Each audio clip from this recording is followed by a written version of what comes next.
누가복음 15장 11절부터 32절 말씀입니다. 누가복음 15장 11절에서 32절 말씀을 저와 여러분들이 한 절씩 교독하신 후에 마지막 절은 다 함께 합독하시겠습니다. 누가복음 15장 11절부터이고요. 제가 가진 성경으로는 신약 121면에 있습니다.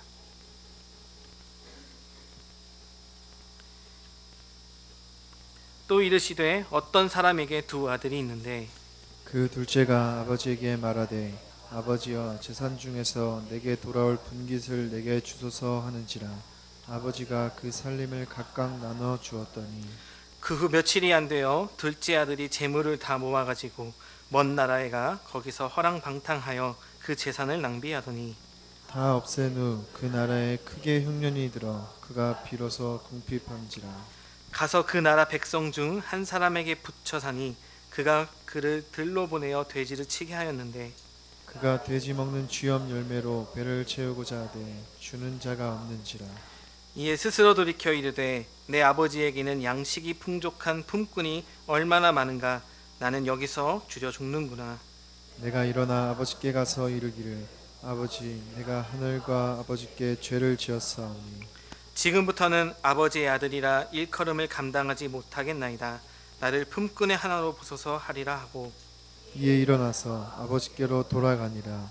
아직도 거리가 먼데 아버지가 그를 보고 측은히 여겨 달려가 목을 안고 입을 맞추니 아들이 이르되 아버지 내가 하늘과 아버지께 죄를 지었사오니 지금부터는 아버지의 아들이라 일컬음을 감당하지 못하겠나이다 하나 아버지는 종들에게 이르되 제일 좋은 옷을 내어다가 입히고 손에 가락지를 끼우고 발에 신을 신기라. 그리고 살진 송아지를 끌어다가 잡으라. 우리가 먹고 즐기자. 이 내 아들은 죽었다가 다시 살아났으며 내가 잃었다가 다시 얻었노라 하니 그들이 즐거워하더라. 맏아들은 밭에 있다가 돌아와 집에 가까이 왔을 때에 풍악과 춤추는 소리를 듣고 한 종을 불러 이 무슨 일인가 물은데 대답하되 당신의 동생이 돌아왔음에 당신의 아버지가 건강한 그를 다시 맞아들이게 됨으로 인하여 살진 송아지를 잡았나이다 하니 그가 노하여 들어가고자 하지 아니하거늘 아버지가 나와서 권한대 아버지께 대답하여 이르되 내가 여러 해 아버지를 섬겨 명을 어김이 없거늘 내게는 염소 새끼라도 주어 나와 내 벗으로 즐기게 하신 일이 없더니 아버지의 살림을 청녀들과 함께 삼켜버린 이 아들이 돌아오매 이를 위하여 살진 송아지를 잡으셨나이다. 아버지가 이르되 예 너는 항상 나와 함께 있으니 내 것이 다 내 것이로되 이 내 동생은 죽었다가 살아났으며 내가 잃었다가 얻었기로 우리가 즐거워하고 기뻐하는 것이 마땅하다 하니라. 아멘.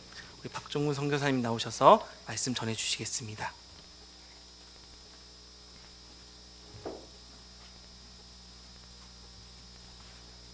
반갑습니다. 안녕하세요. 오늘 주님 옆에 나와서 이렇게 같이 교제할 수 있는 시간을 갖는다는 게 너무 축복이고 좋습니다. 이 교회에서 예배 전에 하나님의 평화가 여러분에게 있기를 서로 축복하는 그 시간이 참 은혜가 되는 시간인 것 같습니다. 제가 예전에 김영민 목사님 만나 뵙고 이 교회 와서 봤는데 교회가 너무 이쁜 거예요.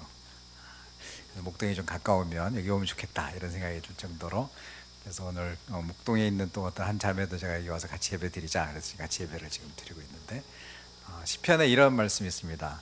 이러한 백성은 복이 있나니 여호와를 자기 하나님으로 삼는 백성은 복이 있도다. 아멘. 하나님을 섬기고 산다는 게 얼마나 축복이고 감사한 일인지 우리는 이미 복을 다 받은 사람들입니다. 아멘이십니까?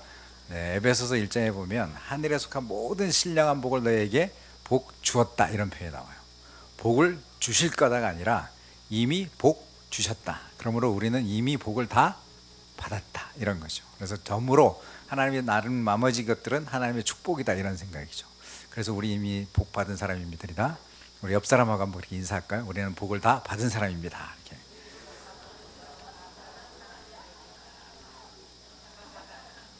네, 이번 주뿐만 아니라 앞으로도 2주 동안 또 여러분을 만나게 되는데요. 간단하게 제 가족 사진 보여주면서 저를 소개했으면 좋겠습니다. 저는 고등학교 1학년 때부터 예수님을 믿어서 한 40년 신앙생활을 한 것 같습니다. 너무 행복한 시간들을 잘 보내고 있고요. 직장은 SK에서 시작해서 지금도 이제 SK 가스에 관련된, 안양에 오시면 가스 충전소를 합니다. 가스차 꼭 오시기 바랍니다. 같이 교제했으면 좋겠고요. 그다음에 또 BBB라고 하는 직장인 성역공부 모임이라고 있습니다. 평신도들이 모여서 직장 안에서 전도하고 제자 삼는 그런 삶을 살자 이렇게 되는데, 혹시 BBB 아시고 계신 분 한번 손 들어보실래요? 네, 여기 좀 더 많으시군요. 네. 그럼에도 불구하고 여전히 안 알려진, 그래서 제가 열심히 홍보를 하려고 지금 노력을 하고 있는데요. 너무 귀한 그 단체 가운데 함께하면서 한 20년 넘게 그 사역을 하다 보니까 시내가 푸른나무 교회에 정말 생각지도 않게 연결이 됐어요. 그래서 청년부 사역 같이 하고 있고, 지금은 이제 CEO들 있잖아요. 한 14명의 우리 교회, 시내가 푸른나무 교회 CEO들을 담임 목사님과 같이 섬기는 그런 사역을 하고 있습니다. 목사님이 한 10년 정도 기도하셨대요. 우리 교회에서도 그런 CEO들을 좀 섬기는 사역을 했으면 좋겠다 그러는데, 워낙 사역이 많으셔가지고 그걸 시작하기가 엄두가 안 나는데, 이번에 큰 용기를 내셔가지고 같이 함께 하자, 그래서 제가 같이 섬기고 있는데, 너무 놀라운 게 삶의 현장에서 우리 일터에서 하나님의 나라를 세워간다라고 하는 그런 적용들을 해가고 있고, 그런 열매들이 막 나타나고 있는, 그래서 하나님이 우리에게 맡겨주신 그 삶의 예루살렘, 그 삶의 일터를 변화시키는 사역, 이게 굉장히 중요하다는 생각이 듭니다. 그 앞에 박종문 앞에 한자가 써 있죠. 요즘 한자 세대가 아니신 분들은 되게 어려운 한자인가? 너무 쉽죠. 그 대신 제가 비전이 뭐냐면 사람을 살리고 사람을 세우는 게 제 비전이다 이렇게 했어요. 근데 어느 모임에서 호를 정해서 오라 그러더라고요. 야, 근데 그 호를 정하는 게 있잖아요. 이름 정하는 것보다 더 어렵더라고요. 그죠? 자기 이름은 이미 있는데 그 앞에다가 뭐 도봉이라고 하겠냐, 삼봉이라고 하겠냐 그렇잖아요. 그러던 중에 비전이, 내 비전이 정해진 거를 좀 잘 드러내면 좋겠다. 그래서 사람을 살리고 세우는. 그래서 이제 아내가 막 이제 지어줬는데, 그 중에 생건 이름 어떠냐 그런 거예요. 생건, 살릴 생. 그랬더니 남들한테 물어봤더니 그건 안 된대. 왜냐하면 LG 생활 건강이 생건이래요. 그래서 하나를 바꿔서 활건이라고 바꿨습니다. 그래서 정말 할 수만 있다면 많은 사람에게 복음을 전하고 사람들을 좀 잘 세워가는 일에 쓰임 받았으면 좋겠다, 이런 생각이 들었습니다. 그렇게 살다 보니까 제 인생이 너무 행복한 거예요. 그래서 이게 예수님이 디자인해 놓은 삶은 베스트의 삶이다. 아멘입니까? 그 다음 페이지 한번 보여줄래요? 자, 이게 어떤 장면에서 필요한 장면일까요? 윷놀이입니다. 윷놀이, 그렇죠? 그래서 윷놀이 이렇게 하다 보면 독에 걸륜 모라는 게 이렇게 한번 던지면 나오잖아요. 물론 그때그때마다 도도 필요하고 개도 필요합니다. 그렇죠? 근데 대부분의 사람들이 좋아하는 건 모를 좋아하죠. 모. 그래서 제가 어느 날 내가 인생을 표현하면 내 인생이 모의 인생이구나, 이렇게 생각한 거예요. 근데 어디 가서 이렇게 물어봤더니 어떤 사람은 예수를 믿는데 자기는 도래요. 너무 충격적이죠. 자기 인생은 개밖에 안 된대. 그러면 이게 매칭이 안 되는 거거든요. 예수를 믿는데 내 인생이 도다, 이러면 이게 앞뒤가 안 맞는 얘기인데, 그래서 이게 다시 한번 우리가 모의 인생을 좀 사는 시간들이 됐으면 좋겠다, 이런 생각이 했습니다. 제가 일부 예배 때도 한번 여쭤봤는데, 다른 거는 여쭤보지 않겠습니다. 뭐만 여쭤보겠습니다. 나는 내가 예수 믿고 난 너무 행복하다, 그래서 내 인생은 뭐다, 이렇게 생각하시는 분 손 들어보시겠습니다. 감사합니다. 역시 많군요. 푸른나무 교회가 참 좋은 교회인 것 같습니다. 모의 신앙생활 하시고 계신 분들이 많아서. 그래서 제가 신앙생활 해보면서 내 인생을 이렇게 평가를 해보는데, 한번 다음 페이지 보여줄래요? 사실 저는 직장생활을 시작했다 그랬잖아요. 그 당시는요, 제가 82학번인데 신앙생활을 열심히 하면 다 목사가 되고 선교사가 되는 분위기였어요. 나이 드신 분들은 아마 끄덕끄덕 하실 겁니다. 그래서 그때 신학교를 안 가는 거가 되게 마음이 불편한 세상이었어요. 근데 왜 신앙생활 열심히 하는데 왜 신학교를 안 가지? 이런 생각에, 그러던 중에 직장을 들어갔는데, 직장생활은 만만치 않긴 하지만 그래도 그 전임 사역자가 된다는 게 참 어려운 일이잖아요. 경제적인 부유함을 다 내려놔야 하는, 너무너무 어려운 선택을 해야 되는 그분들에 비해서 나는 너무 편안하고 안정된 그런 길을 가고 있지 않을까? 이런 생각에 늘 자괴감이 있는 거예요. 그래서 내 인생을 비교해보면 늘 최선이 아니라, 베스트가 아니라 그냥 차선, 그렇게 살고 있는 자기. 물론 나름대로 되게 신앙생활 열심히 했습니다. 지율학교 교사도 하고 신회도 만들어서 총무하고 나름대로 열심히 하고 있었지만 늘 비교해 보면 내 안에 뭔가 그런 것에서 좀 부족함이 있던 그때 비비비라고 하는 선교단체를 만나게 된 거예요. 평신도 선교를 하는 그런 모임인데 거기를 만나면서 제가 이 직장 생활 속에서 크리스찬으로 산다는 것, 이게 어마어마한 가치 있는 일일까 합니다. 이곳에서 복음을 전할 수 있다면, 이곳에서 하나님의 나라를 확장할 수 있다면, 이곳에서 한 사람 한 사람이 그리스도로 변화되는 삶을 살 수 있다면 이것보다 더 가치 있는 인생이 없겠구나라고 하는 가치의 변화가 일어나기 시작한 거예요. 그러면서 제가 이게 베스트의 삶이다 이렇게 됐습니다. 사실은 제가 비비비를 만난 거는요, 대학교 4학년 때 했던 기도의 응답이었던 것 같아요. 저는 대학교 4학년 때 진로를 이제 고민을 했습니다. ROTC를 했었거든요. 그래서 그냥 정확하게 하면 군대 갔다 오고 지금 정확하게 경영학이니까 지금처럼 취직하면 되는 그런 수순이었는데, 그때 한번 진지하게 내 인생의 방향성에 대한 고민을 한번 해보자. 그래서 왜 나는 풀타임으로 헌신할 생각을 안 할까? 이런 생각에 멘토 같은 분들을 이제 만났습니다. 교회 장로님을 만나서 제가 장로님 어떻게 하는 게 좋을까요? 그랬더니 나는 자네가 신학교 갔으면 좋겠어 이렇게 얘기하시는 거예요. 네, 웃으시는군요. 그러면서 만약 자네가 신학교를 가지 않을 거면 나는 자네가 자영업을 했으면 좋겠다. 왜냐하면 직장 생활을 해보니까 너무 시간이 메인다는 거예요. 그러면 이제 교회 봉사나 이런 게 너무 많이 제약이 되니까 그랬으면 좋겠다. 예, 알겠습니다. 이제 그 다음엔 교회 이제 청년부 목사님을 만났어. 그래서 목사님 어떻게 했으면 좋겠습니까? 그랬더니 이분도 1년 정도 공무원 하시다가 이제 신학을 하신 분이거든요. 근데 그분이 이렇게 얘기하는 거야. 나는 종문 형제가 사회생활을 해서도 정말 크리스찬처럼 잘 살 자신이 있으면 신학을 했으면 좋겠어. 그런데 만약 그렇게 살 자신이 없으면 세상의 도피처로서 하면 안 된다. 이렇게 얘기를 하시는 거예요. 그때 되게 대학교 4학년 때 참 어린 나이잖아요. 그래서 되게 나오면서 하라는 거야 말라는 거야 뭐 이러면서 되게 고민을 하고 집에 갔는데 가만히 기도를 깊이 기도하는데 내 안에 두려움이 있어. 세상 속에 나가서 크리스찬으로 살 자신이 없는 거예요. 그래서 내가 혹시 신학을 가는 걸 선택하면 다른 사람들이 되게 믿음이 좋다 이렇게 인정받고 싶은 마음이 있지 않을까? 이런 마음에 도피한 형태로 그런 생각을 했구나라는 생각이 들어서 오히려 하나님 앞에 도전하는 마음으로 무릎을 딱 꿇고 제가 하나님, 제가 평신도로 한번 살아보겠습니다. 제가 세상 속에서도 예수 믿는 크리스찬으로서 살 수 있는 당당한 본을 보여주는 삶을 한번 살아보고 싶습니다 라고 제가 평신도 헌신기도를 대학교 4학년 때 했더니 하나님이 11년 동안 헤매게 하시다가 그 단체를 만난 거예요. 전문적으로 평신도 생활하는 단체를 만나서 그 기도 응답이 11년 후에 됐습니다. 그러고 나서 직장 안에서 이런 삶을 살아가는데 너무 행복한 거예요. 그래서 제가 많은 형제자매들한테 이 삶이 우리가 살아드릴 수 있는 베스트의 삶 중에 하나다 이게. 그죠? 또 여러 종류 있겠죠. 베스트의 삶이 저런 게 있겠지만 직장 생활하는 것, 사회생활 하는 것 자체가 늘 차선이 아니라 이것 또한 하나님이 기뻐하시는, 이것 또한 하나님이 지금 이 시대에 요구하시는, 어쩌면 시간이 흘러갈수록 사회생활 속에 하면서 사회에서 살아가는 크리스찬, 자기 삶의 현장을 지켜가면서도 예수의 가치를 갖고 사는 사람들이 더 필요한 세상. 특히 무슬림 이런 곳에는요 이제 종교 비자 이런 걸로는 못 들어가거든요. 비즈니스맨이 되든지 아니면 학교 교사나 교수나 이렇게 되든지 그래야 돼만 그 나라에 들어갈 수 있는, 마지막 시대에 선교를 감당할 수 있는 것은 평신도들이 자기의 직장을 가지면서 해야 되는 그런 거죠. 그렇게 하다 보니까 베스트가 됐는데 어느 날 제가 이게 인터넷이 발달되니까 너무 좋은 거예요. 내가 영어 성경으로 베스트를 창세기부터 요한계시록까지 검색했으면 아마 죽을 때까지 검색 못하고 죽었을 텐데 요즘은 이제 프로그램이 좋아져 가지고 NIV를 딱 열고 베스트란 단어를 가지고 검색을 딱 돌렸습니다. 그랬더니 딱 찾아진 게 이 본문이었거든요.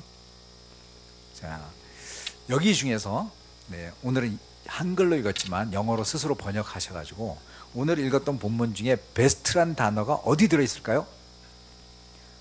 가장 먼저 찾으시는 분에게 커피를 한 잔 쏘도록 하겠습니다. 자, 베스트란 단어가 어디 들어있을까요?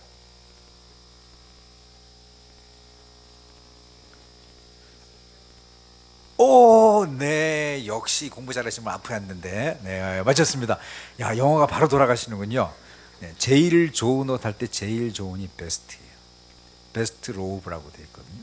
그래서 제가 맞다, 하나님이 우리 가운데 주신 것은 진짜 베스트지. 그러면서 제가 이 본문이 너무 좋아지기 시작했어요. 사실 이게 너무 잘하는 탕자의 비유시잖아요. 아마 뭐 교회 생활하신 분들은 수십 번 들은 본문이실 텐데, 누가 그러더라고요. 남들이 너무 잘하는 본문을 갖고 설교를 하는 건 매우 위험한 일이다.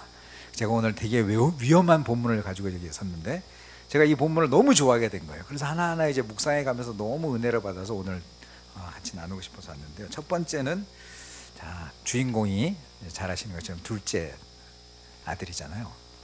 자, 둘째 아들은 도대체 아버지가 돌아가시기도 전에 왜 재산을 달라고 했을까? 네, 이걸 우리가 사회적으로 네 가지가 없는 아들이다 이렇게 표현하죠. 그렇죠? 이 재산은요, 아버지가 돌아가시고 나야 자기 거가 되는 거예요. 이건 유산이거든요. 근데 아버지가 살아있는데 가가지고, 아버지 어차피 아버지 돌아가시면 내 거 아니야, 이거 빨리 주세요 라고 얘기한 거예요. 왜 이 아들은 재산을 달라 그랬을까? 이게 첫 번째 제가 가졌던 의문이었거든요. 근데 그 의문의 단서는 어디다 나오냐면 먼 나라에 있습니다. 먼 나라. 이 아들은 마음이 먼 나라에 뺏겨버린 거예요. 매일 반복되어지는 그 일상 속에서 그 먼 나라에 대한 얘기를 들었더니, 그 먼 나라는 너무 재밌는 나라예요. 그 먼 나라는 뭐가 되게 번쩍번쩍한 나라일 것 같고, 너무 재밌을 것 같고, 무언가 경험해보지 못한 다른 쾌락이 있을 것 같은 그 나라. 그죠? 돈이 생기자마자 떠나잖아요, 먼 나라를 향해서. 그러니까 먼 나라에 대한 동경이 생기다 보니까 아버지한테 해서는 안 될 짓을 한 거죠, 사실은. 근데 그 당시 율법에 의하면요, 이렇게 배은망덕한 짓이잖아요. 그렇게 한 아들은요, 아주 심하게는 어떻게 되냐면 돌로 쳐서 죽여도 된다, 이렇게 돼 있어요. 그러니까 이 아들이 재산을 달라고 한 건 자기 목숨을 내건 것 같은 도박을 한 거예요, 사실은. 잘못했으면 이런 네 가지 없는 아들이 세상에 어딨어 이래가지고 가가지고 동네에다 이렇게 얘기하면 동네 사람들이 돌로 쳐 죽여도 된다고 신명기에 써 있는 거예요, 이렇게. 그러니까 그 정도로 이 아들은 자기의 목숨까지 내걸면서까지 이렇게까지 달라 그랬던 목적이 뭐냐 하면 먼 나라에 대한 동경이 그 안에 있었던 거죠. 그런데 오늘 성경 본문을 통해서, 그럼 과연 그 먼 나라는 그 둘째 아들이 자기 목숨을 다 바칠 만한 가치가 있는 나라인가를 한번 좀 보자고요. 자, 먼 나라 갔는데 어떤 일이 벌어지나요? 14절. 크게 흉년이 드는 나라. 먼 나라 가면 흉년이 들지 말아야 되잖아요. 늘 풍족해야 되잖아요. 늘 좋은 게 있어야 되잖아요. 그런데 흉년도 크게 들었다. 그러니까 먼 나라조차도 큰 흉년이 드는 나라일 수밖에 없다. 그랬더니 두 번째, 궁핍하게 되는 나라. 세 번째, 돼지 열매조차 얻어먹을 수 없는 나라까지 되어지는, 망가지고 낮아지고 낮아져서 가장 별 볼 일 없는 인생으로 살아갈 수도 있는 나라. 그런 나라를 위해서 자기 아버지에게 마음의 상처를 크게 주면서까지 그 재산을 요구했던 둘째 아들의 모습이 하나님의 품을 떠난 인간의 모습이 아닐까, 그런 거죠. 자, 퀴즈를 한번 내보겠습니다. 파워포인트 한번 보여주실래요? 이 사람은 누구일까요? 네, 솔로몬입니다. 솔로몬. 자, 솔로몬이 가졌던 네 가지 중에 한 가지는 제가 비워놨습니다. 여자 칸을 비워놨는데 퀴즈를 내려고 그런 거죠. 솔로몬이 거느리고 있었던 여자의 숫자는?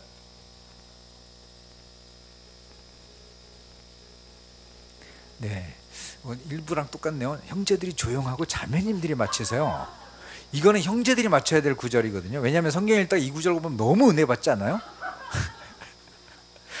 어떻게 1000명을 거느리고 살죠? 한번 눌러봐 주세요. 솔로몬은 1000명의 후궁과 첩을 거느리고 살았다, 이런 거죠. 자, 네, 계속 보여주세요. 네, 진도가 너무 빨리 나가고 있는데, 네, 진도를 맞춰서 눌러주시면 좋겠습니다.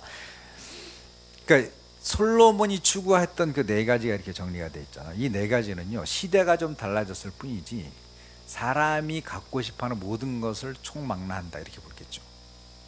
권력을 가졌죠, 명예를 가졌죠, 돈을 가졌죠, 성적인 쾌락도 가졌죠. 어쩌면 세상이 흘러가면서 내가 가지고 싶은 모든 것을 이미 경험해 본 사람, 어쩌면 우리가 지금 이 세상을 살아가면서 나 좀 돈 좀 더 가졌으면 좋겠어, 사회적으로 내가 성공했으면 좋겠어, 나 이런 즐거움도 좀 누려봤으면 좋겠어 라고 가지고 싶은 그 모든 것을 다 경험해 본 사람이 어쩌면 솔로몬일 거다. 시대는 달라도. 그런데 이미 그것을 경험해 본 그 사람의 결론이 뭐냐, 이거죠.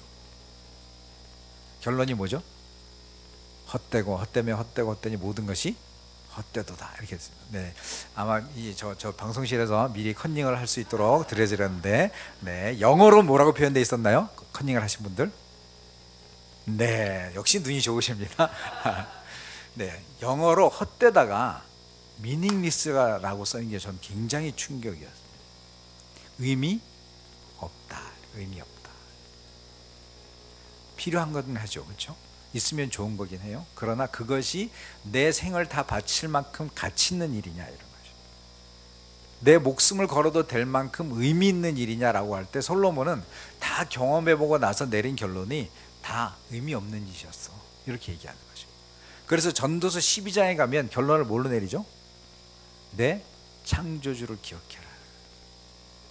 이렇게 의미 없는 세상 속에서 창조주를 기억하지 못한다면 넌 헛된 것을 쫓아 살게 될 거다라는 얘기죠.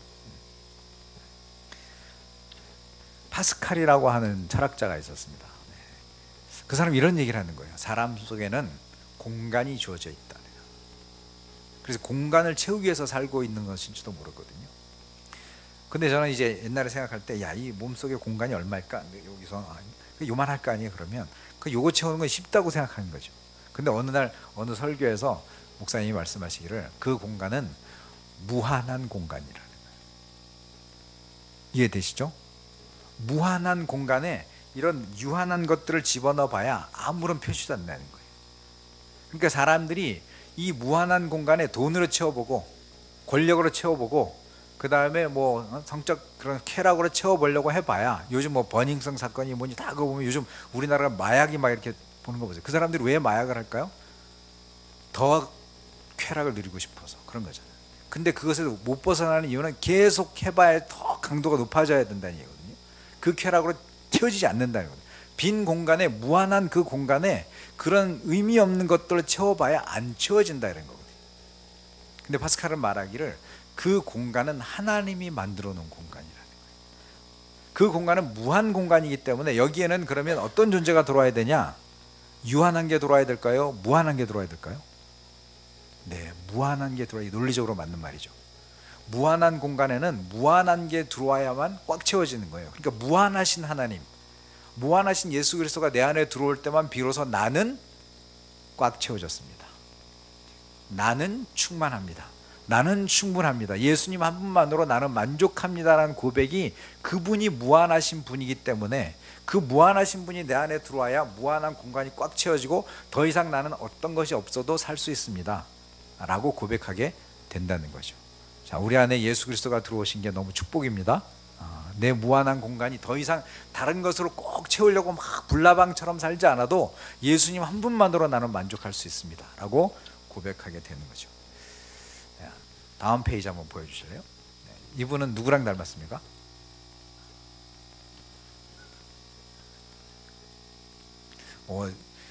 일부 예배 때는 금방 맞춰주시더라고요. 누구 닮았어요? 네, 저 닮았습니다. 네, 저희 형이기 때문에 그렇습니다. 네. 저희 친형인데요. 우리 형 스토리를 얘기하고 싶습니다. 우리 형은 저보다 키가 작고 땅땅한데 너무 승부욕이 강한 사람이에요. 그 대학교 때는 아마추어 야구부 투수이자 4번 타자. 그럼 혼자 다 해먹었다 이런 얘기 기억나시죠? 그 야구를 해서 그런지 골프를 엄청 잘 쳐요. 아마추어 골퍼인데요, 주말 골퍼인데 언더를 칩니다. 언더. 골프 좀 아시는 분은 이렇게 입을 벌리셔야 되는데, 이 아마추어 골퍼가 언더를 친다는 얘기는 어마어마한 수준으로 골프를 잘 친다는 얘기거든요. 그러다 보니까 토요일날 일요일날은 라운딩을 하루에 2번씩 도는 거죠. 이렇게 18홀 18홀 18홀 하루에 36홀씩. 왜냐하면 기다리고 있는 사람들이 줄을 서가지고, 이 사람이 워낙 잘 치니까 같이 치고 싶어가지고, 그리고 막 내기도 막 크게 걸리고 막 이런 거죠. 근데 술도 되게 좋아하는 거예요. 네, 술을 제가 봐서는 세지 않은데 좋아하는 거예요. 그 분위기를 좋아해가지고. 그러다 보니까 술을 먹고 필름이 끊어지는 경우가 너무 많은 거죠. 근데 집에 들어오면 여기 막 루즈 자국 이렇게 묻어있고 막 이런 거지, 이렇게. 그럼 이게 누구랑 어디서 잠을 잤냐 뭐 이렇게 막 대어지는 그런 상황도 벌어지기도 하고. 술을 얼마나 좋아했는지 나중에 우리 형수가 얘기를 하는데, 8차선 도로입니다. 근데 편도가 4차선이었죠. 그러면 1차, 2차, 3차, 4차거든요. 여러분이 운전하다가 졸리면 몇 차선에 차를 대나요? 4차선. 근데 이분은 1차선에 차를 대는 거예요. 1차선에 차를 대놓고 자고 있었던 어느 날 새벽 2시 넘어서 그 추운 겨울인데 사람들이 집에 전화한 거예요. 아 이거 그 박종인 씨 댁이냐고. 맞다고. 그랬더니 여기 한번 와보시라고. 그랬더니 1차선에 차를 대놓고 자고 있는 거죠. 정말 지금 생각해 보면 있잖아요. 그건 뒷차가 오다가 졸다가 이렇게 앞에 차가 있는 줄 알고 졸면 그냥 받고 그냥 사망을 가는 그런 정도로 위험한 행동이거든요. 근데 정말 그때 그 창문을 열고 집에 전화해 준 분들이 천사 같은 건 아니에요, 그죠? 우리 같아도 웬 이상한 사람이 어디다 차를 싸고 그냥 이렇게 가버리지, 그 밤에 내려서 그걸 똑똑거리고 열어가지고 집 전화 알아가지고 이렇게 하는 사람이 없는데, 지금 생각해 보면 하나님이 천사를 보내줬다 이런 생각이 듭니다. 그러다 보니까 사회적으로는 되게 잘 나가는 사람이 됐습니다. LG화학에 자기가 사장이 되는 게 꿈을 가지고 착착착 승진하고 있던 그런 시절이었거든요. 사회적으로는 되게 잘 나가는데 어느 한 곳은 되게 무너집니다. 어디가 무너졌을까요? 일부에 됐더니 몸이 무너진다 이렇게 얘기하시더라고요. 그래서 아 맞다, 몸이 무너진다. 몸이 무너져. 몸도 무너지고 또 하나는 가정이 무너지겠죠. 가정이. 그죠? 그래서 되게 많이 갈등이 많았던 거예요. 형수님하고 둘이서 막. 그러던 어느 날 저한테 전화가 왔습니다. 주소 좀 불러줘라. 그래서 왜 그러냐. 네가 참고인이다. 우리 이혼하는데 네가 참고인이다 이러는 거예요. 그래서 두 사람이 이혼하러 갔습니다. 그래서 그 당시에는 되게 쉽게 이혼하던 시절이에요. 두 사람만 합의되면 이혼입니다. 그래서 다 합의되셨죠? 네 알겠습니다. 이렇게 쫙 해가지고 마지막에 이제 판사가 땅땅땅 때리면 되는데 판사가 딱 저러더니 당신들이 여기 왜 와 있어? 이러는 거예요. 양천구에 갈 사람들이 관악구에 간 거예요. 그러니까 자기네 관할 지역에 판사를 해가지고 법원을 갔어야 되는데 엉뚱한 지역 가가지고 서류 접수를 해가지고 이렇게 판사가 거기 관할 지역 가라고. 그러면 그 밑에 있는 그 사무장이 자기가 20년 이상 이 일을 했는데 이런 경우가 처음이었더니 처음. 네, 그래서 이혼을 못했습니다. 그러던 어느 날 저희 집에 이제 설이 돼가지고 왔어요. 그래서 하룻밤 자고 이제 밤에 들어가라 그러는데 들어가더니 다시 나와. 그러더니 야 맥주 있냐? 뭐 이러는 거예요. 그래서 자기네들은 꼭 맥주를 한 잔 마시고 자야 된다네. 그래서 저는 이제 양치하러 이렇게 들어갔는데 제가 이제 사형리 그 전도지가 있잖아요. 그런 게 이제 막 이렇게 여기저기 늘려져 있는데 우리 아내 말에 의하면 여보 형이 지금 사형리를 읽고 있다는 거예요. 이렇게. 그냥 우리 같으면 이렇게 했다가 아유 또 기독교이네 이렇게 놀 건데 그걸 자기가 보면서 한 페이지 정독 했더니 정독. 그래서 그 얘기를 나한테 기뜸을 딱 하는 거야. 그래서 내가 옆에 앉아가지고 신앙에 대한 얘기를 이제 진지하게 그런 얘기를 사실 가족들에게 잘 안 되잖아요. 그래서 그 얘기를 이렇게 쫙 하게 되는데 그때 놀란 게 두 가지야. 하나는 우리 형수가 사실은 모태신앙이거든요. 장로님 딸이고 평생 교회에서 이제 반주하신 분이에요. 되게 신앙이 좋으신 분인데 얘기를 해봤더니 이 종교적인 그 신앙적인 대화가 잘 안 통하는 그걸 내가 보면서 되게 놀랬거든요. 근데 거꾸로 우리 형은 정말 그렇게 내 겉으로 보기에 생활은 그런데 이렇게 복음을 얘기했는데 이 얘기가 통하는 거야. 이 양반이 책을 굉장히 많이 읽는 스타일이거든요. 그러니까 이제 고민이 되게 많았던 처에 성경적 얘기를 하니까 하나하나게 받아들여져. 그러니까 한참 얘기를 하는데 너무 시간이 늦어서 오늘은 여기까지 하고 자자 이러더라고요. 그래서 제가 잠자리에 들어서 하나님 내일 오전에 시간이 있는데 우리 형과 형수에게 꼭 복음을 전하게 해주십시오 하고 기도하고 다음날 아침에 해서 까먹었어. 복음 전하는 걸. 아무 생각 없이 이렇게 있다가 내 방에 가가지고 뭐 컴퓨터를 할 일 했어. 컴퓨터를 하고 있더니 형이 할 일이 없잖아. 그러니까 뭐하냐? 그러고 온 거야. 그때 생각이 딱 나가지고 잠깐 일로 와봐. 그래서 컴퓨터 안에도 사형리가 들어있거든요. 그래서 이거 좀 보라고 이렇게 막 하고 있었더니 형수가 또 들어와. 그러더니 두 사람 뭐예요? 그러는 거야. 여기 좀 앉아보시라고. 두 사람이 기왕에 교회를 다니고 신앙생활 할 거면 복음을 잘 알고 했으면 좋겠다. 그래서 제가 이제 복음을 설명해 줬어요. 특히 구원을 어떻게 받는가라고 하는 것에 대한 이야기를 쭉 하면서 정말 예수 그리스도를 통해서 우리가 믿음으로 구원받는 것에 대한 그런 이야기를 쭉 하는데 우리 형이 깨달아진 거예요. 이게 다. 우리 형수는 여전히 조용한데 우리 형은 그러더니 갑자기 자기 와이프 옆에 팍 치더니 여보 저희 종문이가 말하는 게 정말 이게 사실이면 이건 엄청난 비밀이다 이러는 거예요. 와 저는요 복음을 참 많이 전해봤지만 그 복음을 깨닫고 이게 스스로 이게 비밀이라고 말하는 사람을 처음 만나봤어요. 그래서 이 두 사람이요 그 다음에 내려가고 나서 교회를 완전히 이제 바꾸고 그 다음에 잠잘 때마다 맨날 극동방송 틀어놓고 잔다 그러고요. 그 다음에 담배를 하루아침에 딱 끊었어. 이 양반이 하루에 담배를 3갑 피던 사람입니다. 주위에 새가 피는 사람 저도 모르거든요. 근데 말에 의하면 하루에 담배를 새가 피려면 눈 뜨고 있는 동안은 무조건 담배를 물고 있어야 됩니다. 그러고 나서 새갑을 맞추려면 자다가도 일어나서 중간에 펴야지 새갑이 되는 거예요.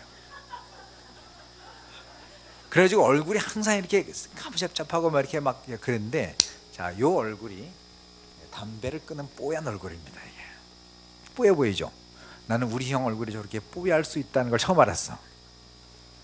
그러고 나서 완전히 삶이 달라진 거예요. 그래서 그 LG 화학 내에서도 되게 유명한 사람이었을 거 아니에요. 언더 골프 치고 뭐 이게 막 그러던 사람이니까 180도 달라져가지고 사람들한테 자기 방식으로 전도하기 시작하고, 자기 방식 중에 하나가 저쪽에 익산의 공장장으로 내려갔을 때 직원들을 아버지 학교로 보내는 거예요. 그래서 내가 이거 조심스럽다 이거. 다른 사람들, 다른 종교 있는 사람들이 반발한다 이거. 그랬더니 이 사람이 되게 카리스마가 있다 그랬잖아요. 딱 그러니까 그런 거 직원들한테 막 이제 반발했을 거 아니야. 왜 기독교 교육을 우리가 가야 되냐 회사에서. 그렇게 얘기하길래, 아니 불교에서 좋은 교육 있으면 갖고 와봐. 내가 거기도 보내줄게. 내가 기독교인데 여기 갔더니 너무 좋아 하고 회사 돈으로 보내준 거야. 그랬더니 예수 안 믿는 사람들이 거기 갔다 와서 은혜 받은 거예요. 그런 좋은 교육이 없잖아요. 아버지로서 어떻게 해야 되는지 이런 걸 우리가 배워본 적이 없으니까 감동을 받아가지고 있잖아요. 그래서 내가 자기 방식대로 지금은요 매일 새벽기도 나가면서 두 부부가 주님을 잘 섬기고 있습니다. 성가대도 하고. 그래서 참 내가 이 형의 이야기를 이렇게 접해보면서 느낀 건 뭐냐면, 그 형도 어떤 면에서 보면 먼 나라를 추구하는 사람이잖아요. 그래서 사회적 성공과 막 그런 골프에다가 뭐 그런 걸 다 자기 추구하는 사람인데 그 안에 공허함이 있는 거죠. 그래서 책을 많이 읽은 거거든요. 근데 그 책조차도 해결할 수 없었던 그 마음의 그 공허함을 복음, 예수 그리스도에 대한 정확한 복음과 예수님을 정확하게 만났을 때 삶이 완전히 달라지기 시작하는 거죠. 그래서 우리 안에 그 공허함은 예수를 통해서만 채워줄 수 있습니다. 자, 우리 두 번째로 이 스토리에 그 아버지와 둘째 아들의 만남, 아버지를 한번 좀 묵상하고 싶은데, 자, 여기서 되게 저는 이 말씀을 보면서 왜 재산을 순수 내줬을까? 여러분 그거 되게 이상하지 않으세요? 자, 부모님들 이렇게 많으신데 여러분의 중학생 정도 되는 아들이 와가지고, 엄마 어차피 나 재산 줄 거지? 지금 좀 줘. 미리 땡겨서 가불나게 좀 줘. 그럼 뭐라 그랬어요? 이런. 근데 여기 뭐 성경이 아주 자세하게 써 있지 않지만 성경의 12절에 보면 아버지가 그 살림을 각각 나눠 주었더니 하고 그냥 아주 너무 쉽게 재산을 내주는 것처럼 나오죠. 그래서 혹자는 생각해 보기엔 아버지가 재산을 줬으니까 먼 나라를 갔을 거고, 그러니까 그렇게 방탕하게 된 거고 그런 거 아니야? 이렇게 생각할 수 있는데, 저는 이렇게 생각해 본 거예요. 만약 이 아버지가 재산을 주지 않았다면 어떤 일이 벌어질까? 재산을 주지 않았다면 아들이 역시 나는 잘못 그랬나 봐 하고 마음 잡고 아버지 밑에서 있었을까요? 오? 아닙니까? 네. 이 아들은 집을 나갔을까요? 계속 있었을까요? 오, 네, 경험들이 많으신가? 왜 나갔을 거라고 생각하게 된가요? 힌트는 먼 나라에 있을 것 같아요. 그죠? 이 아들은 이미 마음이 뺏겨버렸어요.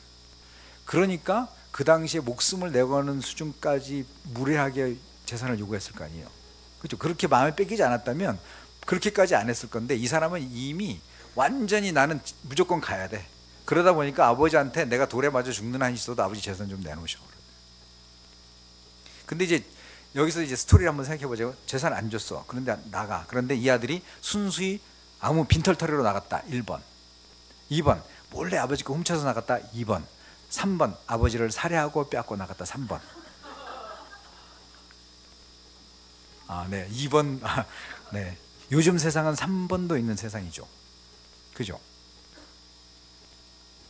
만약 그렇게 해서 아버지가 준 돈이 아닌 걸 가지고 나갔다고 하면, 이 아들은, 여기서 우리가 되게 위대한 반전의 모습이 어디냐면 17절이거든요.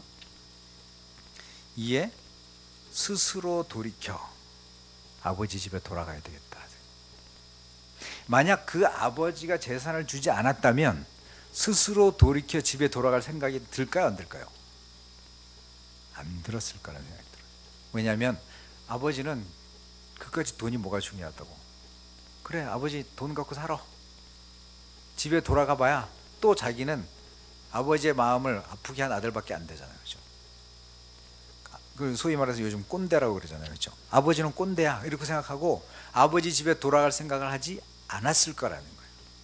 근데 이 아들은 그 인간이 최하 돼지 열매조차 못 얻어먹는 그 상황에서 누굴 떠올렸냐면 아버지가 떠오른 거예요. 야, 우리 아버지 집에는 거기서 일하는 사람들은 어마어마하게 대우를 잘 받는데 거기 있는 품꾼들은 막 시를 따라서 막 옷도 먹고 먹을 것도 잘 먹고 그렇게 잘 지내는데 어떻게 나는 이렇게 살지? 그럴 때 떠올랐던 한 사람, 그 사람은 아버지였죠. 왜 아버지는 내가 재산을 달라 그럴 때 줬을까?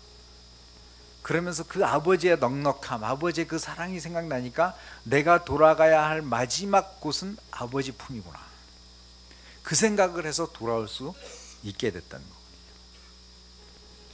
그래서 재산을 내준 그 사랑은요, 굉장히 고차원적인 사랑이었어요. 나는 너에게 전달하는 이미지가 돈이 중요치 않다는 거예요. 내게 중요한 건 이까지 돈이 아니라 바로 너라는 것을 알려주기 위해서 아버지는 오히려 고차원적으로 재산을 내줄 때 다 내준 거죠. 우리도 아이들에게, 자식들에게 전달줘야 될 시그널이 되게 중요한 게 있는 것 같습니다. 재산도 아니고 성적도 아니고 그냥 너는 내 아들이라서 너무 좋아. 난 너를 너무 사랑해. 네가 너무 힘들고 어려울 때 날 기억했으면 좋겠어. 내 앞에서 어떤 어려움도 너는 나에게 말해도 괜찮아. 그거를 전문용어로 안전지대라 그럽니다. 안전지대. 그래서 우리 부모님들이 안전지대가 돼줘야 되는 거예요. 아이들이 힘들고 어려울 때 그 어려운 이야기를 내 엄마 앞에서, 내 아버지 앞에서는 어떤 말을 해도 내가 용서받을 수 있다라는 확신을 줄 수 있어야 아이가 돌아옵니다. 아이가 나가버리는 거예요.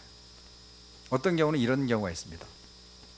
너무 속세있겠죠. 어떤 여자애였습니다. 중학생이었던 것 같은데. 그러니까 엄마가 화가 나가지고 나가! 이래버렸습니다. 그럼 요즘 애들 나갑니다. 그래서 그 딸내미가 교복 입고 신발은 삼선 슬리퍼, 그걸 신고 집을 나간 채로 14년째 연락이 없다는 거예요. 굉장히 중요한 것 같아요. 그래서 우리가 자식들에게 던져야 될 시그널이 뭐냐라는 거죠. 저도 고등학교 1학년 때 등록금을 이제 그 당시에는 봉투에다 넣어가지고 학교에다 선생님한테 내거든요. 그럼 선생님이 이렇게 해서 다시 주면 이제 갖다 주는데 그냥 받아서 이렇게 어머니한테 등록금 냈어요 하고 갖다 줬더니 어머니가 이렇게 보더니 야 5,000원 없잖아 5,000원 거스름돈 5,000원 받아왔어야지 이러는 거예요. 그러니까 79년도 5,000원은 되게 큰 돈이었던 것 같습니다. 그렇죠? 그러더니 그 돈 안 받아왔다고 내 생애 가장 인격적인 모독을 어머니로부터 당하고 너무 기분이 상해가지고 내가 뭐라고 막 하고 나왔나 봐요. 이렇게 그랬더니 누나가 쫓아나가지고 날 딱 잡더니 너 이놈 새끼 엄마한테 뭐라고 얘기했어. 그래서 뺨을 맞았습니다. 그래가지고 제가 너무 마음이 상실해가지고 확 갔어요. 근데 우리 집에는 중랑천, 도봉동에 살았거든요. 중랑천하고 조그만 하천이 만나는 여기 삼각형 이렇게 된 데 있어. 거기를 가만히 앉아가지고 계속 생각하는 거야. 나는 5,000원의 가치도 없는 인간인데 살아서 뭐하지? 그래서 여기 뜰까 말까 그랬습니다. 물론 용기가 뭐 그런 말로 용기가 그런 생각을 했었다는 것 자체가 그렇죠. 우리가 되게 조심해야 될 어떤 경우에도 아이들에게 어떤 말을 하느냐 어떻게 대하느냐가 되게 중요한 거죠. 구성애 씨라고 혹시 기억나시죠? 유명한 성교육 강사인데 이분이 사실은 9살 때 성폭행을 당했어요. 옆집 고등학생 오빠로부터. 평상시에 너무 친하게 지내던 오빠가 와가지고 근데 엄마가 없는 사이에 그 일을 당한 거예요. 근데 엄마가 들어왔더니 엄청난 사건이 벌어져 있는데 그때 야 이 바보야 너는 왜 이렇게 했어? 너 이렇게 했었어야지. 이제 어떻게 사니? 너랑 나랑 어떻게 사니? 이랬으면 구성애 씨는 평생 그 상처를 갖고 사람들 앞에 나타나지 못한 상태에서 살았을 것 같아요. 근데 어머니가 그때 매우 지혜롭게 대답을 했어요. 혹시 뭐라고 대답했는지 아시는 분? 이 책도 나왔습니다. 책. 괜찮아. 이건 네 잘못이 아니야. 이 한마디가 이 구성의 씨를 살린 거예요. 그런 상황에서 우리 일성이 되게 중요한 것 같아요. 일성. 그렇죠? 여기서도 보면 아버지가 그 아들이 딱 오는 걸 보고 막 달려가거든요. 저는 이번에 오늘 다시 말씀을 이렇게 하면서 가장 은혜 받은 게 그가 그를 보고 측은히 여겨 달려가라는 표현이에요. 달려가. 그 당시에 풍습에서는요, 어른이 뛰는 거는 되게 이상한 행동.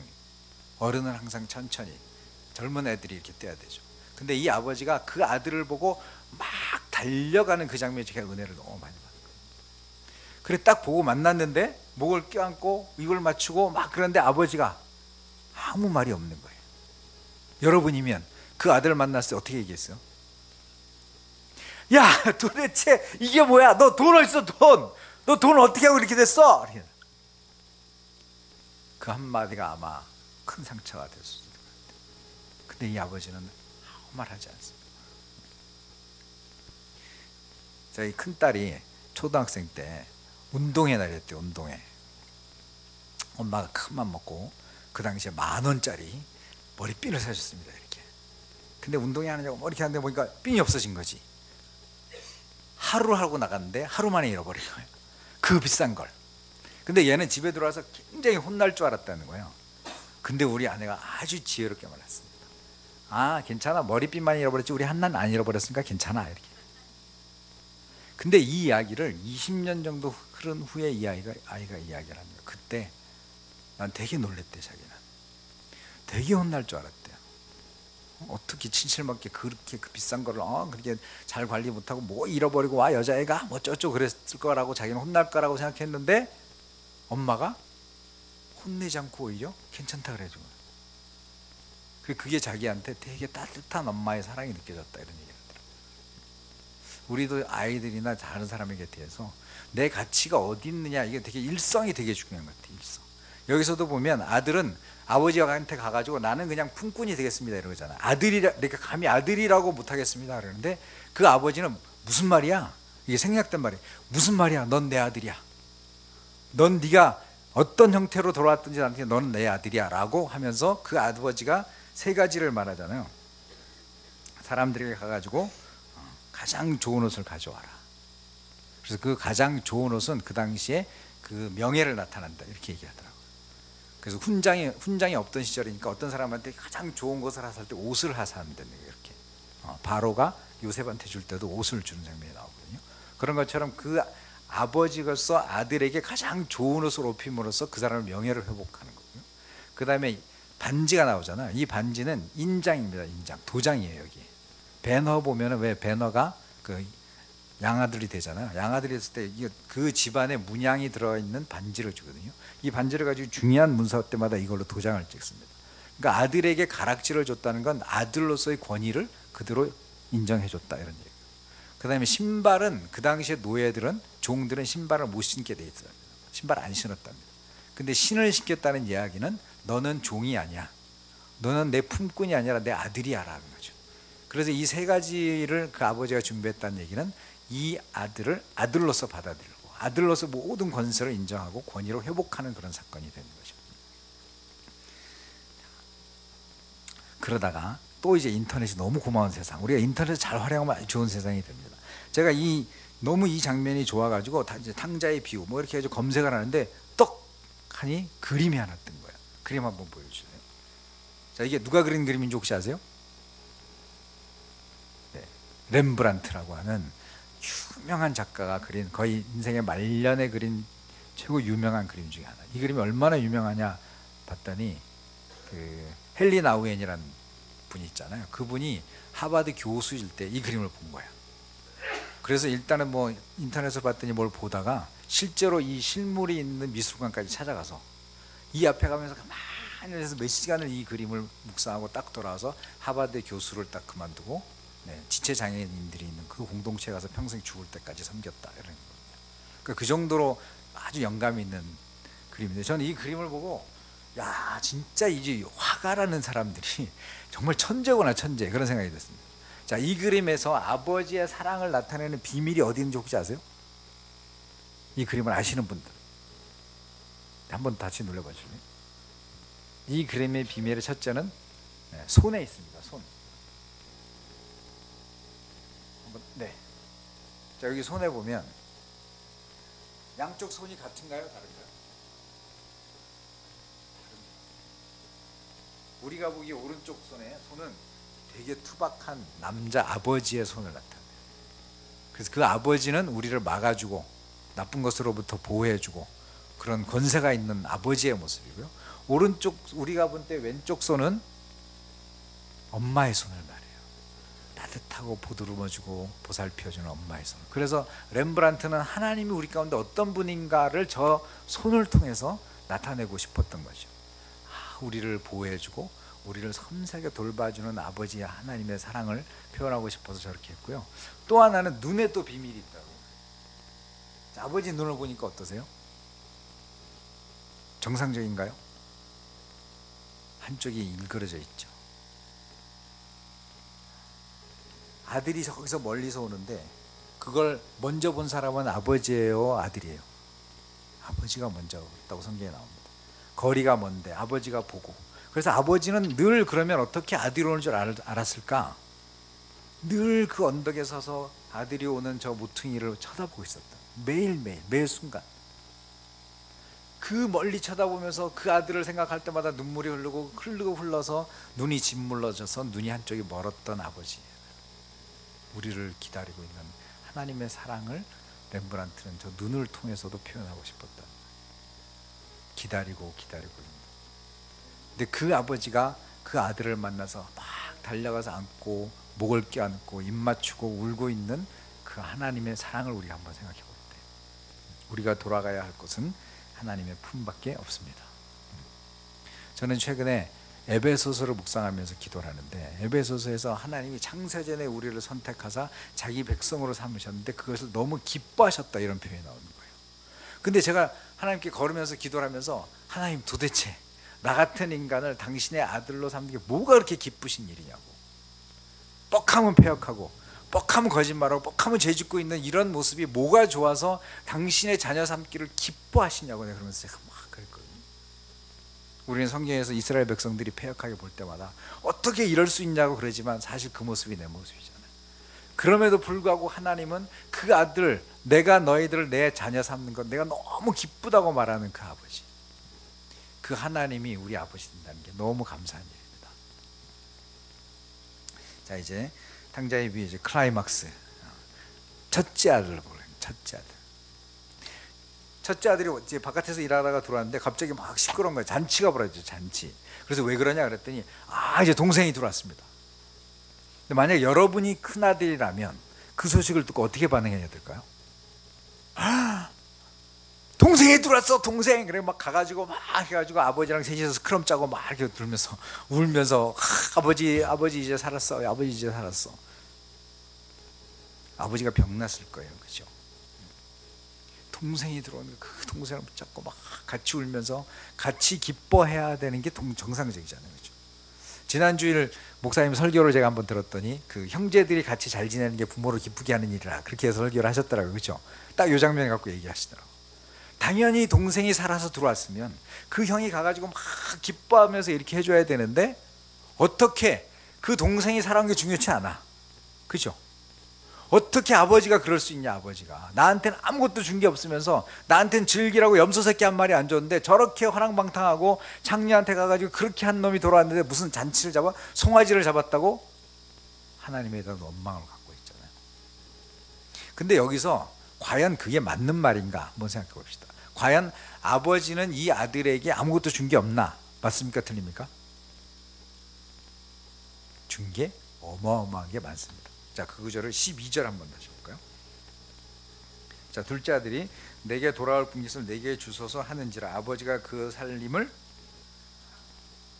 각각. 그러면 첫째 아들도 받았다는 거야, 못 받았다는 거야? 받았다는 거죠. 근데 그 당시 율법에 보면요, 장남은 무조건 2배를 받게 돼 있었습니다. 그러니까 둘째 아들은 3분의 1을 받았고 첫째 아들은 3분의 2를 받은 거예요. 그러면 첫째 아들은 어마어마하게 많은 걸 받고 있었던 거죠. 근데 이미 자기에게 그 엄청난 축복과 그런 것이 자기한테 왔는데도 불구하고 그거를 전혀 못 누리고 있었던, 전혀 가진 게 없는, 받은 게 없다라고 말하는 그런 모습이 첫째 아들인 거죠. 여기서 말하는 첫째 아들은 누군가 그러면 그 당시에 바리새인과 서기관들의 모습이 이런 거죠. 그래서 이 탕자의 비유를 비롯한 잃어버린 양의 비유, 드라크마의 비유, 또 이 탕자의 비유는 사실은 둘째 아들의 포커싱이 아니고 첫째 아들의 포커스입니다. 자, 그 구절 한번 볼까요? 15장 1절 2절 같이 한번 읽어볼까요? 모든 세리와 죄인들이 말씀을 들으러 가까이 나아오니 바리새인과 서기관들이 수군거려 이르되 이 사람이 죄인을 영접하고 음식을 같이 먹는다 하더라. 자, 세리와 죄인들은 여기서 말하는 둘째 아들을 의미한다고 생각하고 있어요. 그렇죠? 집 나갔던, 다른 사람들 손가락질 당하고 죄인이라고 말했던 그들이 예수를 통해서 다시 와서 잔치가 벌어졌잖아요. 그렇죠? 식사 자리나 잔치의 자리나 똑같은 거예요. 송아지를 잡고 막 기뻐하면서 하고 있는 그 모습들을 보고 바리새인과 세리새는 어떻게 저럴 수가 있냐, 어떻게 저 사람들하고 같이 어울려 밥을 먹지 하고 있는 그들을 향해서 너희들이 가지고 있는 이것이 얼마나 잘못된 거냐, 하나님은 잃어버린 자를 찾는 게 너무 기쁜데, 그래서 이 잔치를 벌이는 것에 하나님의 마음이라면 너희도 같이 와서 저런 죄인들이 구원받다니 너무 놀라운 일입니다, 말해야지 너네가 정상이지 않겠냐 하고 해서 했던 스토리가 이 스토리들인 거죠.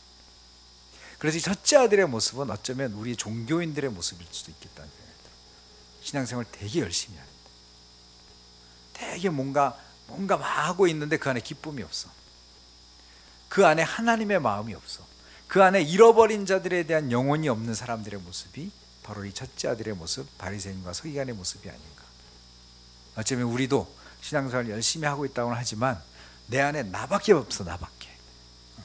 내 생각밖에 없고 그 집 나간 동생이 돌아와서 기뻐하는 아버지에 대해서는 전혀 마음에 공감하지 못하고 있는 그런 모습이 우리 모습이 아닐까, 이렇게 생각해 볼 때 우리가 다시 한번 좀 돌아봤으면 좋겠다는 생각이 들고요.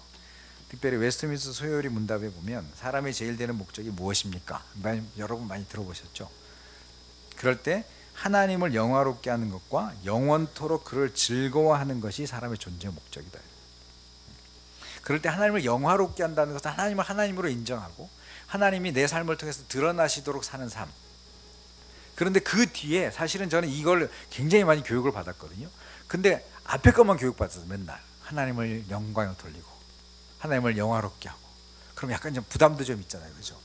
그런데 그것과 영원토록 그를 즐거워하는 것이다라는 이야기는 거의 들어본 적이 없는 것 같아요. 하나님이 우리를 구원하신 것은요, 우리를 통해서 뭘 하려고 하는 게 아닌 거예요. 하나님이 우리를 구원하신 것은 그분과 교제하자는 거예요. 기쁨의 교제를 나누자, 즐거워하자. 같이 내가 잔치자리를 만들었으니까 너 와서 마음껏 먹어, 마음껏 누려, 마음껏 즐거워해 라고 하는데 우리는 신앙생활하면서 기쁨이 없어. 신앙생활하면서 너무 힘들어. 그렇다면 우리는 잘못된 신앙생활을 하고 있는 거죠. 그래서 이번 기회를 통해서 다시 한번 내 안에 구원의 감격이 회복되어지고 하나님과의 그런 기쁜, 달려와 나를 끌어안으면서 울면서 나를 용서하시는 그 아버지, 그 잔치를 벌이시고 기뻐하시는 그 아버지의 마음을 같이 누리는 우리가 됐으면 좋겠습니다. 네. 예수님을 믿고 사는 삶은 베스트의 삶입니다. 그렇게 예비하신 그 주님을 누리고 사는 우리가 됐으면 좋겠습니다. 찬양 같이 한번 할까요? 탕자처럼 방황할 때도. 이게 오래된 찬양이라서 이번 기회에 젊은 세대들은 같이 부르면서 드리면 좋을 것 같고요. 특별히 1절만 2번 같이 부르고 기도하고 계시겠습니다.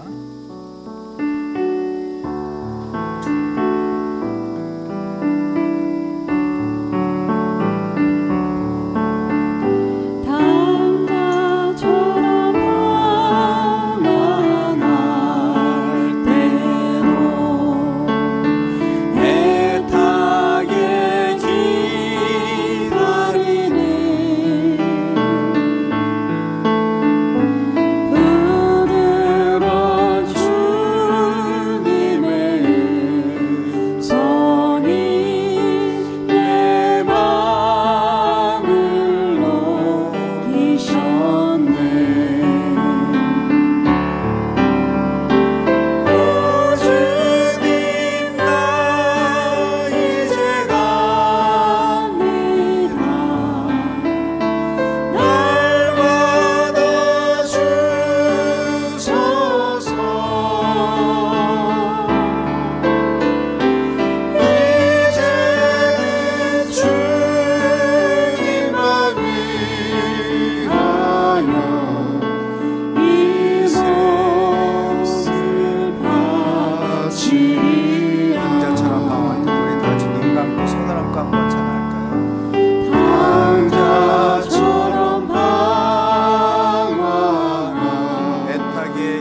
나에 대한 마음을 빼앗기고 있지는 않은지, 주님 품 안에서 주님을 즐거워하는 것이 가장 중요하다고 했는데 세상의 것 빼앗겨서 우선순위가 달라져 있지 않은지 돌아봤으면 좋겠고, 우리가 신앙생활을 하고 있다고는 하는데 주님을 즐거워하고 기뻐하는 것이 주님의 뜻이라고 했는데 너무 지쳐있고 기쁨이 없고 다시 회복해야 될 그 주님과의 관계가 우리 안에 있지는 않은지 한번 돌아보면서 우리 같이 함께 기도하겠습니다. 아버지 하나님, 주님이 예배하신 사람 잔치에 같이 동참하며 기뻐하며 아버지의 관계를 누리며 아버지 하나님 영혼이 즐거워하는 것이라고 말씀하십니다. 마음이 먼 나라에 뺏겨버린 채 하나님 주님보다 더 중요한 것을 우선순위 가운데 두고 내 마음의 중심에 예수 그리스도보다 하나님 내 자신이 중심되어져 있고 아버지 하나님 주님이 재물 가운데 마음을 빼앗겨버린 것을 없는지 다시 한번 돌아보며 아버지 하나님 오직 내가 돌아가야 될 유일한 것은 하나님의 품이요 주님의 품인 것을 알고 아버지 하나님 돌이켜 스스로 주께 돌아왔던 그 아들처럼 아버지 하나님 주님의 품으로 돌아올 수 있도록 주께서 도와주시고 하나님 아버지 종교생활과 뭔가 열심히 하고 있지만 그 안에 기쁨을 잃어버린 채 아버지 하나님 너무나 매너리즘에 빠져있는 내 모습이 있지 않게 돌아보며 하나님 아버지 다시 한번 주님과의 관계를 회복하고 정말 기쁨의 거제, 정말 내 안에 기쁨이 넘치고 만족이 넘치고 감사가 넘치고 찬양이 넘치는 귀한 삶이 되도록 주께서 축복하시고 도와주시옵소서. 성령님 함께 하시고 감사합니다. 할렐루야. 하나님 우리를 자녀 삼아주시고 하나님 백성 되게 하심을 주님 감사합니다. 하나님 영원한 생명을 누린 이 삶이 이 땅에서 하나님 우리가 누릴 수 있는 최고의 삶인 줄 알아 주님과 교제하며 기뻐하며 즐거워하는 인생 되게 도와주시옵소서. 우리를 유혹하는 먼 나라의 유혹 가운데 하나님 우리가 잘 분별할 수 있도록 도와주시고 우리의 삶의 우선순위가 주님보다 그 어떤 것이 앞서지 아니하도록 주님 도와주시고 또 우리 안에 기쁨의 구원의 감격을 회복시켜서 매일매일 주님과 동행하며 주님과 함께하는 그 풍성한 삶, 기쁨의 삶이 넘치는 베스트 인생이 되도록 축복하여 주옵소서. 감사를 드리며 예수님 이름으로 기도합니다.